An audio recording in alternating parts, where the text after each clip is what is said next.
गोलबजार नगरपालिकाको वडा नम्बर 11 बल्कबा गाउँमा छौँ।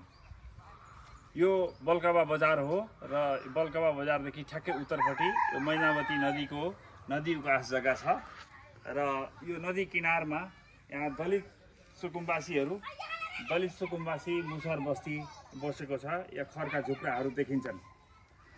आजभन्दा झन्डै 5 वर्ष अगाडि तत्कालीन वडा अध्यक्ष रामदेव यादवले, उहाँ अहिले दिवंगत भइसक्नु भएको छ, उहाँको प्रयासमा यहाँ एउटा सार्वजनिक शौचालय, स्नान गृह सहितको सार्वजनिक शौचालय बनाइएको थियो र त्यसको लागि यो भवन बनाइएको हो। लगभग यो भवनको संरचना हेर्दा 10 लाख भन्दा कम बजेट खर्च भएको देखिँदैन।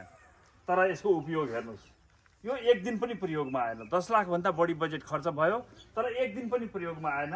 यहाँ हेर्नुहोस्, गहुँको भुस थुपारिएको छ है। यो भित्र पनि यसै गरी भुस नै थुपारिएको छ। यहाँको ढोका भाँचिसकिएको छ र भित्रको ढोकाको पनि त्यही हालत छ। स्थानीयहरूले यहाँ माकुराको जालो र यो भुस बाहेक केही पनि छैन। त्यसै गरी यतापट्टि हुन त यहाँ स्नान गृहको लागि धाराहरू पनि सेट गरिएको छ। हेर्नुहोस् यहाँ धाराहरू, तर यो एक दिन पनि प्रयोगमा आएन।